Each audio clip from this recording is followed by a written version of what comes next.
The country poised to dominate global energy is none other than South Korea.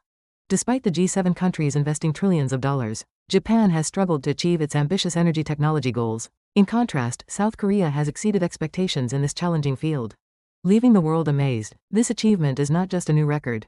It's staggering 700 times better than what the U.S. has accomplished, leading to a potential rewriting of physics textbooks. Experts predict that South Korea will surpass Middle Eastern oil nations to claim global energy dominance, causing Japan and China to take notice. The surprising story begins now. My name is Victor Rasmussen, a Danish-American, who has been studying plasma physics at Princeton for 35 years.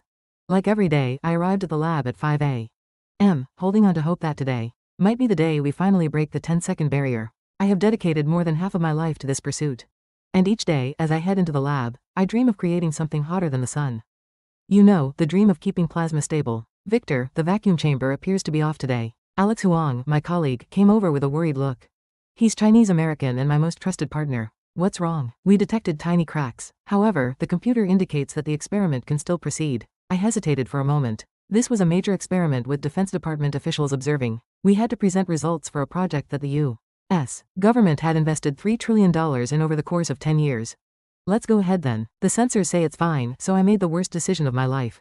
At 9 a.m., the tokamak experiment kicked off with a roar. A massive tokamak machine started humming to life. 100 monitors in the control room lit up, displaying a wide range of data. Magnetic field activated, initiating plasma ignition. The temperature shot up fast. 10 million degrees, 30 million, 50 million. My heart was pounding. This time, it would work. We broke 70 million degrees and it was stable. Cheers erupted in the control room. It happened. But right then, a scary warning started blaring. The crack was spreading. The vacuum was breaking. Stop everything immediately. But it was already too late. Bang. With a deafening explosion, the vacuum chamber blew apart. The shockwave shattered the control room's windows and I was thrown backward. When I came to, Alex was lying there, bleeding. The medical team, 3 of them were severely injured. And all the research equipment we'd built up over 35 years was destroyed. It all ended in less than 10 seconds. I was waiting in the hospital emergency room for Alex's surgery when my phone started ringing like crazy. It was Sarah Chan, a CNN anchor. She and I had been college classmates and kept in touch for over 20 years. Victor, you need to watch the news right now. Stay alive. It's pretty intense in Korea. 72 hours. I stared at my phone, stunned. I didn't understand what she meant. What were these 72 hours about? Something about the Haewa plasma at Korea's K-Star lasting 72 hours. They kept it going nonstop. Right now, the whole world is freaking out. For a moment, my legs just gave out. 72 hours. That's physically impossible. We can't even hold it for 10 seconds, and they did 72 hours. And here's the even crazier part, they increased the plasma density by 10 times compared to before. If that's true, it means commercial use is just around the corner. I ran to the hospital's TV lobby. On the screen, there was this massive research complex in Daejeon, South Korea, and you could see tons of scientists cheering. Today, South Korea opened a new chapter in human history. The Korean president was giving the announcement himself. With our fusion technology, we aim to completely replace fossil fuels and create an industry worth 800 trillion won every year. I just collapsed. In 35 years, I poured all my youth and passion into this and we couldn't even get past 10 seconds. Meanwhile, Korea has already surpassed 3rd place. Victor, are you okay? I heard Sarah's voice on the phone, but I couldn't say a word. The very day, Princeton's top facility was reduced to rubble by an explosion. On the other side of the world, humanity's dream was becoming a reality. At that moment, a name flashed across the TV subtitles drive. Kang Tae-won, lead director of K-Star. The name sounded familiar. I was sure I had heard it somewhere before, but I couldn't quite place it. Still, there was an uneasy feeling, as if something long buried was trying to resurface. A week after the explosion, I was at home, glued to Korean news. I couldn't believe what I was seeing. The number 72 kept swirling in my mind, and Kang Tae-won's name kept nagging at me. I knew I had heard it before. Thankfully, I learned that Alex and the others were recovering, but the Princeton lab was essentially beyond repair. Then one morning, my inbox exploded with notifications from physicists around the world. Every subject line read the same: did you see the latest issue of Nature? I rushed to the Nature website, where a huge headline caught my attention: Korean K-Star research team rewrites physics textbooks. Upon clicking the paper, shocking information flooded my screen. The secret behind the plasma's tenfold density increase was a completely new way of controlling magnetic fields. It was beyond the explanations offered by existing theories. This can't be right, I thought. I began examining the equations one by one. Strangely, there wasn't a single mistake. In fact, the theory was so elegant and flawless that it felt as though nature was designed that way from the very beginning. As I checked the list of authors, my eyes froze on the lead author's name: Kang Tae-won, K-Star's executive director. That name again. Suddenly, a memory from 15 years ago flashed through my mind like lightning. At the 2009 Vienna International Plasma Physics Conference, After I finished my keynote speech and was walking off the stage, a young Asian student approached me. He introduced himself as a graduate student from Korea and said, "Professor, I've developed a new magnetic field control theory. Could you take a look?" At the time, I had just laughed it off. A student? Magnetic field control was already well established. New theories? There weren't any, but the professor, according to my calculations, plasma density can be increased tenfold, even more. I dismissed him, saying, "That's not physics, that's science fiction. Do some serious research." I can still vividly recall the disappointed look on that student's face. And that student's name was Kong Tae-won. My hands began to shake. That crazy idea I had dismissed 15 years ago was now shaking the entire physics world. My phone rang. It was Helmut Schneider, director of the Max Planck Institute in Germany. "Victor, have you seen the paper? This is Nobel Prize material." "Helmut, is this really possible?" At first, I didn't believe it either. But our team verified it for a week. It's flawless. Not a single error. Helmut's voice was filled with excitement. "So here's the thing, we've decided to form an international verification team. We're going to Korea to check it out ourselves. Would you like to join?" I hesitated. The Princeton lab was a disaster after the explosion. I was a failed researcher, but Helmut's next words moved me. 5 Nobel laureates had already agreed to join. Professor Yamamoto, a monthly award winner like Richard Feynman, was also coming. This wasn't just a simple validation, it was a turning point in human history. In that moment, I realized my pride didn't matter. "When do we leave?" I asked. "In 3 days. The Korean government is sending a private plane that shows how confident they are." After hanging up, I opened my papers again. I diligently followed Tae-won Kang's theory step by step, trying to understand it. Why hadn't I seen this 15 years ago? No, I suppose I just didn't want to see it. That night, I dug through old conference materials and found Tae-won Kang's name on the 2009 Vienna conference attendee list. He was a PhD student in Seoul National University's physics department, with Sok-jin Kim as his advisor. His presentation was on plasma control and theory using innovative magnetic field manipulation. There was a record indicating I didn't even attend his talk. Instead, I was out playing golf at that time. Then, I checked my inbox. While digging around, I found something even more shocking, an email from Kong Tae-won sent after the conference. "Dear Professor Rasmus, it was a short meeting today, but I was deeply inspired. Although you didn't accept my theory, I promise I'll prove it someday. I'll come back to see you then. Sincerely, Kong Tae-won from Korea." I realized I had never even replied to that email. I had just marked it as spam. The next day, the entire physics world was turned upside down. The Chinese Academy of Sciences, Japan's Iway Institute, and the French Atomic Energy Commission all announced trips to Korea. Russia even stated they were sending the president's science advisor. The U.S. Energy Secretary held an emergency press conference. "We are thoroughly reviewing Korea's achievements. If necessary, we will consider technological cooperation." Hearing the words technological cooperation left a bitter taste in my mouth. I never thought the day would come when the U.S. would ask Korea for technological help. The night before leaving, I finally made up my mind. I needed to admit how arrogant I had been 15 years ago and apologize to Dr. Kong Tae-won. If possible, I wanted to learn from him, even if that meant becoming his student. So here's the thing, when I boarded the flight to Korea, I had this strange feeling that this trip was going to change my entire life, not just be a simple technical check. After a 14-hour flight, I landed at Incheon Airport and was speechless. There was a huge banner hanging that read, "Welcome, underwater polymer scientists from around the world. Korea is lighting the way for humanity's future." The airport staff led us through a special lane just for us, and the immigration process took only a minute at a special desk. "Professor Rasmussen, welcome to Korea," a young staff member greeted me in perfect English. But the biggest shock awaited me outside. 20 hydrogen electric limousines lined up, all sporting a clear Hydrogen Korea logo. "Are all these hydrogen cars?" Helmut, standing next to me, asked in amazement. "Yes, Korea has already replaced 80% of its fleet with hydrogen vehicles. Once underwater polymer power becomes commercial, the cost of producing hydrogen will be almost zero," the Korean guide explained. That was an explanation from someone at the Ministry of Science and Technology. When I got into the car, I was shocked again. There was no one in the driver's seat. It was fully self-driving, level 5. They told us it would take us comfortably all the way to Daejeon. As the car started moving, Helmut from Germany's Max Planck Institute kept exclaiming in amazement. "Unbelievable, Germany is still only at level 4 testing." When we got on the highway, the speedometer hit 180 kilometers per hour, but the car didn't shake at all. Outside the window, soundproof walls covered with solar panels stretched on endlessly. "Are those solar panels made in Korea too?" asked Professor Yamamoto from Japan. "Yes, they're perovskite solar panels with 47% efficiency. Samsung developed them last year," I replied. I couldn't believe my ears. The best U.S. technology is only at 35%. Could Korea already be ahead of us? Dr. Dubois from the French Atomic Energy Commission quietly added his astonishment. The car, or perhaps the moment, fell silent. Everyone was thinking the same thing. When we briefly stopped at a rest area, I was shocked once again. At the charging station, dozens of electric cars were charging wirelessly.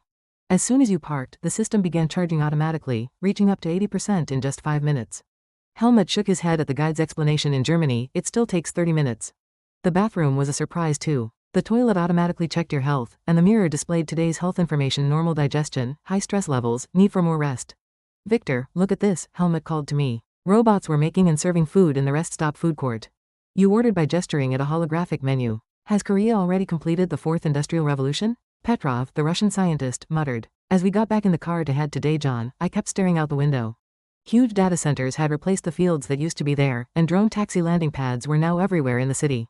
Look over there. Professor Yamamoto pointed out a Hyperloop tube under construction. It promised to cut the travel time from Seoul to Busan to just 20 minutes, with an opening planned for next year. It was happening. Everyone was left speechless by the guide's explanation. The closer we got to Daejeon, the more mixed my feelings became. I could hardly believe that the Korean student I had disregarded 15 years ago was now at the center of all these advancements. 5 minutes before our arrival, the voice of the autonomous navigation system announced our approach. In the distance, a massive research complex came into view, far beyond anything I could have imagined. Princeton, which I had been proud of for 35 years, suddenly felt small in comparison. In fact, the comparison seemed absurd. The moment I stepped out of the car, it felt like I had landed on a different planet, not Korea. K-Star Science City was massive enough to truly earn its title as a city, covering an area 10 times that of Yeouido. There were 3,000 researchers and 7,000 support staff working there. We were greeted by a young Korean woman. Hello, I'm Ha-eun Park from the K-Star International Relations team. I'll be guiding you today, she introduced herself. As we passed through the main gate, a breathtaking sight unfolded before us: 5 research buildings, each 50 stories tall, reaching toward the sky. Are all these buildings research facilities? Helmut asked, a look of disbelief on his face. Building 1 is for plasma physics, Building 2 for superconducting magnets, Building 3 for AI control. Building 4 for materials engineering, and Building 5 for international joint research, Park Ha-eun explained as we walked, various languages echoing around us. English, Chinese, Japanese, German, French, and even Russian. Right now, 800 scientists from 50 countries were working there. When we reached the plaza, an even more astonishing scene awaited us: research labs from Korea's largest companies, including Samsung, LG, Hyundai, SK, and POSCO, were lined up. Why are these big companies here? I asked. They're collaborating on commercializing ocean pressure technology, she replied. Samsung is working on plasma semiconductors, LG on energy storage systems, and Hyundai on ocean pressure ship engines. It struck me then that this wasn't just research, it was a massive project poised to transform the entire industrial ecosystem. As we entered the exhibition hall, a hologram of the future city appeared before us. It unfolded before us. This is what Korea's future looks like. With 30 marine fusion power plants, they plan to meet 100% of their electricity needs and use the surplus energy to produce hydrogen for worldwide export. Numbers popped up on the screen: annual exports worth 800 trillion won, 5 million jobs created, and a 15% GDP growth rate. Is that possible? Ivan from Russia asked. It's a conservative estimate from Goldman Sachs and McKinsey working together. The actual numbers could be even higher. Then, a shocking video appeared: the Crown Prince of Saudi Arabia visiting Korea, asking to transfer secret technology. What will happen to the Middle East once the oil era ends? Marie Dubois asked, clearly worried. Korea is preparing programs to help Middle Eastern countries transition their energy sources, not as a rival, but as a partner. Everyone was impressed by Park Ha-eun's answer, which highlighted that it wasn't just about developing technology, they were thinking about reshaping the global order. In the simulation room, we witnessed something even more remarkable: AI controlling plasma in real time up to 1,000,000 times per second. I was fine-tuning it. Was this AI developed in Korea, too? I asked. Yeah, came the reply. It's called Fusion Brain, jointly developed by Naver and Kakao. It boasts computing speeds 100 times faster than GPT. Helmut sighed, looks like we were too arrogant. We underestimated Korea. I had lunch in the staff cafeteria, which was also shocking. Robot chefs were cooking dishes from all over the world, and employees had flexible work hours, choosing their shifts freely. Korea is already implementing a 4-day workweek, resulting in a 30% increase in productivity. As I looked around while eating, I noticed that all the young researchers had bright expressions, faces full of pride and passion. What's their average age? I wondered. 32, someone replied. Korea is providing young talent with bold opportunities. In the afternoon, I had a meeting with officials from across Korea. The Minister of Science and Technology attended personally, conveying that Korea won't monopolize fusion technology. They plan to make it a shared asset for humanity while creating a new energy order centered on Korea. The minister spoke with confidence. The U.S. is also welcome to participate, but I cautiously asked, what are the conditions for technology transfer? He replied, respect for intellectual property and fair cooperation. No more one-sided relationships. I couldn't help but bow my head at that. I had to admit that America's decades-long dominance in science and technology was over. The next morning was finally the day I would meet Dr. Kang Tae-won. My hands were shaking as I headed to the director's office on the top floor of the K-Star main building. I wondered how that young student from 15 years ago had changed. When the elevator reached the 50th floor and the doors opened, I saw a man standing at the end of the wide hallway, a clean-cut man in his mid-40s, wearing a suit and a charismatic smile. Professor Rasmussen, it's been a long time, he said in perfect English, utterly different from the hesitant student I had met 15 years ago. Dr. Kang Tae-won. Yes, I'm the student you met in Vienna back in 2009. He reached out his hand, and after a moment's hesitation, I shook it. His hand was warm and strong. Please come in. Let's have some tea and talk. The director's office wasn't what I expected. It wasn't fancy, just simple. One whole wall was made of glass, giving a clear view of the K-Star complex. 15 years have flown by so fast, Kang Tae-won said as he poured the tea himself. Doctor, it's thanks to you that I achieved something this amazing. I was surprised. Thanks to me? I actually ignored your theory. Kang Tae-won smiled. That's exactly why. Remember how you called my theory a crazy idea that day? That comment was the best motivation I ever received. I was speechless, thinking about how I had doubted him. If I can pull off something the professor said was impossible, that would be true innovation, he continued. So I've been researching like crazy for 15 years. He pointed to a photo hanging on the wall. It was a group photo from the 2009 Vienna conference. In one corner stood a young Kang Tae-won, and right in the center stood me confidently. Every time I see this photo, it reminds me of that day, he said.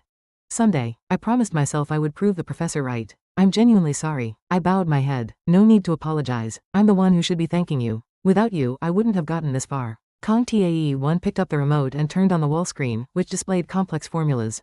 Professor, do you remember? This is the theory I tried to show you 15 years ago. I was amazed as I looked at the equations. Things I couldn't understand back then were now crystal clear. How did I miss such a brilliant idea before? The key to increasing plasma density tenfold was right here. Yes, but theory and reality are different. It took 15 years, actually, to make it work. Kang Tae-won stood up and walked over to the podium. The first 5 years were total failures. Even the Korean government was ready to give up, and funding almost got cut off. How did you hold on? The Samsung chairman came to see me personally. He told me not to fear failure and that Korea's future depended on me. And then, SAPBI. You pledged 1 trillion won. I was breathless. After that, LG, Hyundai, and SK all joined in. They united under the slogan, "Until Korea achieves energy independence." Kang Tae-won returned to his seat. Professor, have you seen the 2015 Nature paper from Silligne? I shook my head. Honestly, I hadn't read much work by Korean scientists. The paper was titled, Solving Rasmussen's Paradox. Rasmussen's Paradox. You know, that plasma density theory you published back in 2005?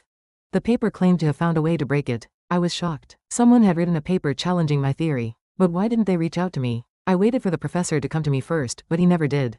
Guilt started to creep in. So, I decided to achieve even bigger results so significant that the professor couldn't ignore them. He stood up and approached me. And finally, we did it. Plasma density 10 times higher, running continuously for 72 hours. Now, the professor has no choice but to admit it. No way, right? I almost got down on my knees. But Kang Tae-won stopped me. Professor, please don't do this. I'm not here for revenge. Then he added, I want to work together. Combining your experience and my skills, we can commercialize this in no time. I looked into his eyes. There was no resentment or anger, just genuine respect and hope. Did I even deserve that? The professor is still my role model. Even though he rejected my theory 15 years ago, he demonstrated the proper rigor of a scientist, which made me stronger. Kang Tae-won pulled something out of a drawer, an old laptop. The presentation materials he had tried to show the professor 15 years ago were still there. Now, he could finally present them properly. On the screen appeared slides filled with the passion of a younger Kang Tae-won, clumsy English and rough graphs. But inside was a revolutionary idea that could change the future. Now I understand what I missed 15 years ago, the ability to see potential. The doctor saw possibilities where there seemed to be none, but I could only see impossibilities within those possibilities. Kang Tae-won smiled warmly. From now on, we just need to create those possibilities together. What do you say? Will you join us? He continued, let me show you the actual experiment. Today happens to be the 10th hour of a 72-hour continuous operation test. Kang Tae-won led me to the control room. As we took the elevator down to the 3rd basement level, my heart pounded with anticipation. When the doors opened, I was breathless at the sight before me. The control room was as large as a soccer field, filled with over 200 glowing monitors and about 100 researchers working in 3 shifts. The plasma temperature was currently 150 million degrees, and the density was 10.3 times higher than it had been before. It's 3 times higher, reported a young female researcher. Her name tag read Senior Researcher Jin Seo-yoon. Dr. Jin graduated from MIT, right? I inquired. We recruited her last year, Kang Tae-won explained. I was amazed that the best talent from MIT had come to Korea. Professor Rasmussen had come. Dr. Jin Seo-yoon greeted me warmly. I introduced myself. I was a student in your class, Professor. The 2018 Plasma Dynamics course? Oh, I remember you. You were Choi Woo-s, she replied. Well, Korea's the future, you know. The US is way too slow, I said, but I didn't have a response to her blunt comment. On the central screen, we observed the inside of KSTAR in real time. Inside the donut-shaped vacuum chamber, golden plasma swirled perfectly in a spiral. Has that plasma been stable for 10 hours already? I asked. Yes, the goal is 72 hours, but theoretically, it could last indefinitely, she replied. Helmut checked the data and shook his head. No way. How are you handling impurities? We have a real-time purification system. If the AI detects impurities, it zaps them instantly with a laser drive. Jin Seoyun pointed to another monitor. Look here, it's making a million tiny adjustments every second. The screen was alive with flashy graphs dancing around. Temperature, pressure, density, and magnetic fields were all in perfect harmony. How did you manage to boost plasma density by 10 times? Professor Yamamoto asked. Is this a triple magnetic field structure? Director Kong developed this innovative method. Kong Taewon explained. Previously, we trapped the plasma using just one magnetic field. Now, we overlap 3 independent magnetic fields, kind of like setting up a triple net. But doesn't that triple the energy consumption? No, actually, it dropped by 30%. The magnetic fields resonate and amplify each other. I ran the calculations. The theory checked out, but making it work is a different story. Controlling that must be super complicated, I added. Exactly why we need AI. Suddenly, an alarm went off, and the tension in the control room escalated. Zone 7 plasma instability detected. Starting automatic correction. The researchers moved swiftly and precisely, but Kong Taewon remained calm. Watch this. This is our system kicking in. On the screen, part of the plasma was fluctuating, but it remarkably stabilized in just 3 seconds. How can fusion brain fix instability in 0.00 something seconds? I asked in disbelief. It predicts and reacts in just 0.01 milliseconds 10,000 times faster than a human drive. Jin Seoyun answered. Marie Dubois was amazed. France was still primarily relying on manual control, so when we reached 11 hours, everyone cheered. The researchers high-fived each other, celebrating each hour as a new record. Kong Tae-won said proudly, I've never been prouder. That's when I noticed something strange. Is the data correct? It says the energy output is 15 times the input. Yes, that's right, they replied. The standard for Changyang power generation is 10 times, but we've already surpassed that. The control room fell silent for a moment. Everyone understood what that meant. This wasn't just an experiment anymore, it was capable of generating real power. So, does that mean we can start producing electricity right now? Yes, if we run it like this for a year, it could supply the entire city of Seoul. Ivan Petrov jumped up from his chair. Russia has been working on this for 50 years, and we still haven't even doubled that. The difference is in the approach. The West focused on hardware, but we invested in software and AI. Dr. Jin Yoon continued explaining, we've got just one piece of hardware. But software? That can keep evolving endlessly. Just by changing the control method on the same device, the efficiency can increase tenfold. I realized we had been going down the wrong path all along. The plasma temperature hit 200 million degrees, and another cheer erupted. 200 million, huh? So does that mean helium-3 fusion is possible too? Helmut asked excitedly. We're already experimenting with that. There's even a plan to mine helium-3 on the moon. Mining on the moon? Yes. Hyundai Heavy Industries is preparing to build a lunar mining rig. The scale was unbelievable. Korea was already gearing up for the next 10 to 20 years. When we reached 12 hours, Kong Tae-won revealed something special. Now, we're going to show you something truly amazing. We're going to boost the plasma density in real time by up to 20 times. 20 times? That's supposed to be impossible even in theory. You said that 15 years ago, too. Kong Tae-won smiled as he gave the order to start the density amplification protocol. The atmosphere in the control room shifted. Every researcher stared at the monitors, tense and focused. The numbers started climbing 11 times, 12 times, 13 times. The magnetic field strength maxed out, the cooling system was running at full capacity, and the AI processing speed was at 200%. When the output passed 15 times, alarms went off non-stop. Hang in there, just a little more. Then it reached 18 times, 19 times, and finally 20 times.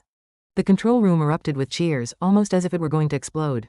The researchers hugged each other, tears streaming down their faces. I dropped to my knees. Seriously, I was on my knees. Do you believe me now, Professor? Kong Tae-won helped me up. This is a miracle. No, it's science. And 15 years of hard work. After watching the experiment, we moved to the conference room. Surprisingly, the heads of Korea's most prominent companies were all gathered there.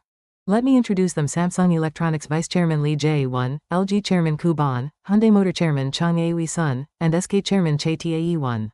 We were all puzzled by Kong Tae-won's introduction. Why were the heads of these huge companies here? Vice Chairman Lee Jae-won spoke first. Today, we're going to reveal Korea's industrial plan. On the big screen, the numbers were startling. $1 quadrillion would be invested in underwater polymer-related industries over the next decade.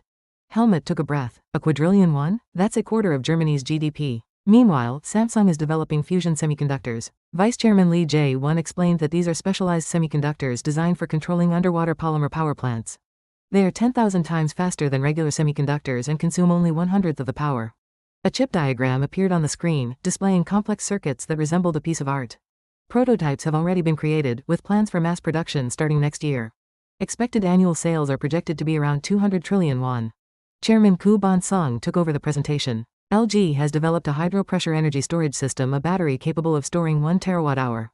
1 terawatt-hour? Is that even possible? Professor Yamamoto asked in surprise. They utilized graphene supercapacitor technology, which allows it to charge in 10 minutes and last for 100 years.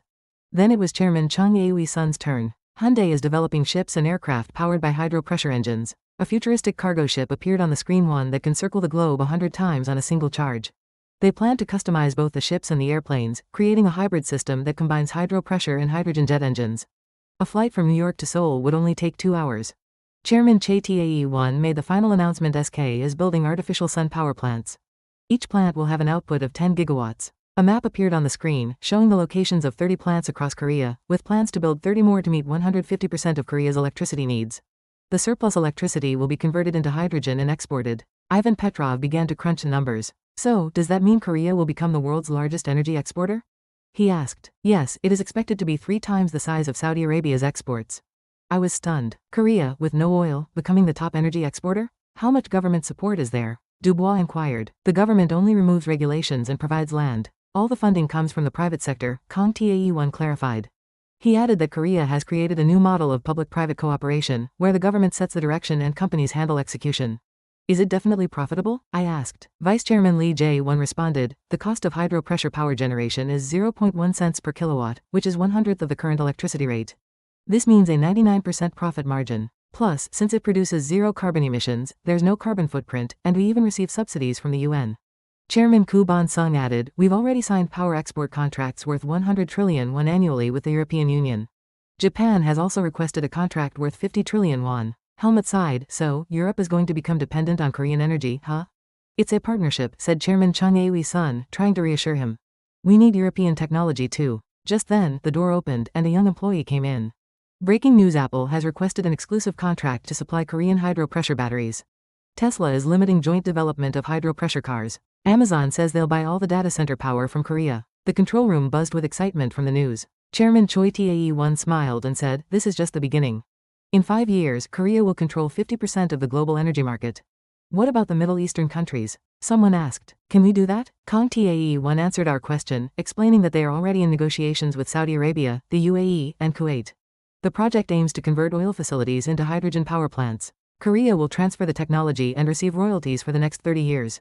Vice Chairman Lee Jae-won elaborated, saying that it's a merger of Middle Eastern capital and Korean technology, a significant undertaking. I recognize that Korea is not just developing technology, they are reshaping the global energy landscape. So, where does the U.S. fit into this? There was a brief silence following my question. Kang Tae-won cautiously replied, if the U.S. wants, they can be the best partner. Combining technology and capital would create tremendous synergy. But if they continue to ignore Korea, Vice Chairman Lee added that China, India, and Brazil are lining up for opportunities. It's up to the U.S. to decide. That night, sleep eluded me at the hotel. I couldn't tell if what I had experienced during the day was real or a dream. At 2 a.m., unable to hold back any longer, I went straight down to the hotel lobby, where I was surprised to find Kang Tae-won sitting alone. I joined him, drinking soju. Looks like the professor can't sleep either, he quipped. Dr. Kang, why do you think the most successful days are often the ones we can't sleep through? He replied, because tomorrow feels even heavier. I sat across from him as Kang Tae-won poured another shot of soju. Let's have a drink. The first sip burned my throat, but oddly enough, it brought me a sense of calm. Doctor, I've been curious about something, I said. Ask me anything, he encouraged. How did you endure it for 15 years? I've been researching for 35 years, but I couldn't even break through in 10 seconds. Kang Tae-won smiled. I failed 10,000 times. 10,000? Exactly 1,832 times, he clarified, pulling out his smartphone to show me photos of dozens of thick notebooks stacked on each other. These are my failure logs. Every time I failed, I wrote down why it happened and what I learned. Did that help? Failure is data, Kang explained. When you gather enough data, patterns emerge. I found answers in those patterns. After another shot of soju, Kang Tae-won continued, the hardest time was in 2018. I studied for 7 years, but still couldn't last even a second. Didn't you want to give up? Honestly, I wanted to quit every single day. He paused for a moment, then recounted something his father had told him before passing away from lung cancer. Son, Korea doesn't have oil, but it has talented people like you. You have to succeed and work for the country. Kang Tae-won's eyes welled up with tears. That's what kept me going. This wasn't just about personal success, it was about the future of the nation. How was the Korean government's support? To be honest, at first, it was terrible. Bureaucracy got in the way, and I couldn't even get proper research funding. And how did the president end up visiting your lab in 2019? Kang smiled, recalling. He asked, what do you need? And what did you say? I asked for just one thing, don't interfere. Was that all? Yeah, that was the most important thing. The Korean government kept its promise, allowing us to research freely. That's the complete opposite of the US, I said bitterly. There are too many regulations and surveillance there. If you fail, your budget gets cut immediately. Korea used to be the same. Kong agreed, but now I see failure as an asset. He opened a new bottle of soju. Professor, I have a confession to make. What is it? 15 years ago, when you dismissed my theory, I was furious. I lowered my head. I'm sorry. No, listen. Even though I was upset, I thought you might be right. So I worked even harder on my research. I wanted to prove that even an authority like you could be wrong. I believe that's how real scientific progress happens. Kong Tae-won looked me straight in the eye. Thanks to that, I learned how to challenge existing theories and not to bow down to authority. So that's how you managed to succeed. Yeah, if you had accepted my theory back then, I would have been satisfied. But since it was rejected, I aimed for something bigger. I was a complicated guy. My arrogance helped me grow. How did you convince the major Korean companies? We didn't convince them, we proved it. Proved it? When we first achieved 1 second in 2020, I invited the heads of the major companies. I showed it to them in person. Kong Tae-won recollected that time and said, the chairman of Samsung said just one thing, how much do you need? And then he decided to invest immediately. Yes, he promised 1 trillion won on the spot. But there was one condition. What was it? That all Korean companies had to participate. No monopolies, he wanted to build an ecosystem. I was impressed. He was thinking about the whole country, not just personal gain. So that's why LG, Hyundai, and SK all joined. Yes, even though they're competitors, they became one team for this project. We call it Team Korea. As we neared the end of the soju, Kong Tae-won asked earnestly, Professor, what are you going to do about the US? Now? To be honest, I don't know. The Princeton experiment ended with an explosion, and the government still doesn't trust Korea. They want you to make the change. Me? Yes. If someone with your authority steps up, the US will listen. Kong Tae-won handed me his business card. I'm offering you a spot on the K-Star International Advisory Board. Help bridge the roles between the US and Korea. I might not have been qualified 15 years ago, but I am now. It's different now. The professor dares to face the truth. I took the business card, my hand shaking. There's one more condition. What is it? Send young American scientists to Korea. We'll welcome them all. Are you talking about brain drain? No, it's brain sharing, learning and growing together. Kong Tae-won poured the last drink and said, Professor, the era of competition is over. Only cooperation can save humanity. Cooperation led by Korea? No, cooperation led by everyone. Korea is just the starting point. It was 4 a.m. when we finally got up from our seats. Professor, can I ask you one more thing? Of course. If you could go back 15 years, would you have listened to my theory? I thought for a moment. Probably not. You would have ignored it again. Kong Tae-won looked surprised, but now I understand. That was part of the process. Rejection and challenge, failure and success, all of it made today possible. We are connected. I smiled as I reflected on this. It was an iron forged over 15 years. On the way back to my hotel room, I made up my mind. Once I returned to the United States, I needed to make numerous changes. America had to learn from what Korea had shown was possible. A week later, I was sitting in the CNN Atlanta headquarters studio. 10 minutes before going live, my hands were sweating from nerves. Victor, you ready? Sarah Chen asked. She arranged the interview and looked nervous as well. Yeah, but just report it like you saw it. This is the truth. The signal to start the broadcast came through. Today, in the studio, we have Drive. Victor Rasmussen from the Princeton Plasma Physics Lab. Doctor, how was your visit to Korea? I took a deep breath. It was shocking. I confirmed that Korea had ushered in the era of hydropressure. Can you explain in detail? I verified 72 hours of continuous operation, a 20-fold increase in plasma density, and 15 times the energy output. Chara pulled up the data on the screen. These numbers. So, if this is true, does that mean the US is 30 years behind? Honestly, it's even more than that. Korea is already at the commercial stage while we're still stuck in the lab. The studio went quiet for a moment. That was a shocking statement for the American audience. Why do you think there's such a gap? It's arrogance and prejudice. We underestimated Korea and we're stuck in our limited mindset. Can you be more specific? I'm referring to something from 15 years ago. In 2009, a young Korean scientist proposed a groundbreaking theory and I dismissed it outright. I called it a crazy idea. Who was this scientist? Dr. Kong Tae-won is now the head director at K-Star. Sarah displayed a photo of Kong Tae-won on the screen. 15 years later, he achieved what many thought impossible, something I had previously dismissed. Do I regret my past skepticism? Yes, but I'm also grateful. That experience taught me humility. Then, an unexpected question arose. Some people are accusing Korea of manipulating data. I responded firmly, that's an entirely different issue. It's arrogance. They label it manipulation because they don't want to accept the truth. I verified everything myself. Yet, some argue that the numbers are physically impossible. When the Wright brothers first flew, people claimed it was impossible as well. Einstein's theory of relativity was dismissed as crazy at first, too. Chara then asked the following question: so what should the US do now? I replied, they need to learn humbly. They should ask for technology transfer from Korea and cooperate. The US should ask Korea for technology transfer? She asked. I affirmed, yes. They need to swallow their pride and face reality. That's the way forward for America. As soon as the broadcast ended, my phone exploded with calls from my colleagues at Princeton. Victor, are you crazy? You insulted the American scientific community. One exclaimed. I replied, I was simply stating the truth. Another colleague interjected, Tom, you took Korean money, right? How much? I clarified, not a single cent. Honestly, I'm the one who should be learning. This exchange strained my relationships with some colleagues, but surprisingly, the younger scientists reacted differently. Professor Rasmussen, thank you for your brave words. I want to go to Korea and learn too, one said. The professor was correct when he stated that we need to change this outdated system. The next day, a much bigger stir occurred. It became the front-page headline in the New York Times. Scientists admit the failure of the U.S. coalition. The Washington Post proclaimed the miracle of Korea a lesson for America. However, the real shock came separately: a call from the White House. The president wanted to meet with me. 2 days later, I found myself sitting in the president's office. Professor Rasmussen, I want your honest opinion. Is Korean technology really that advanced? He asked. Yes, Mr. President. What I've seen is probably just the tip of the iceberg, I replied.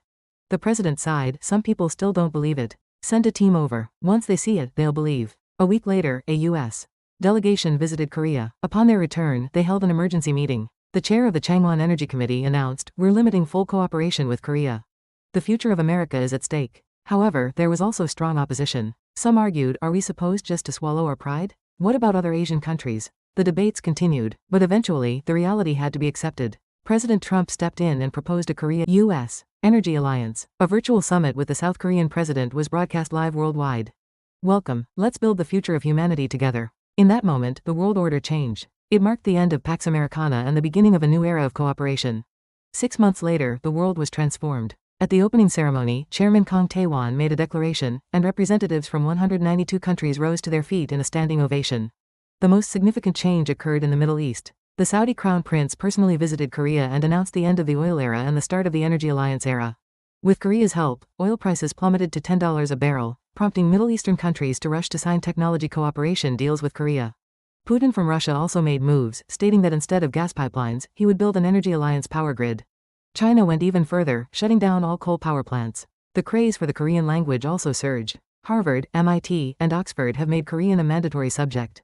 The language of science is shifting from English to Korean. That was an analysis from the Financial Times. Korea's economy has exploded in growth. The Kospi broke through the 10,000-point mark, and the won has rapidly risen as an international settlement currency. Goldman Sachs predicted in a report that Korea's GDP will hit $10 trillion.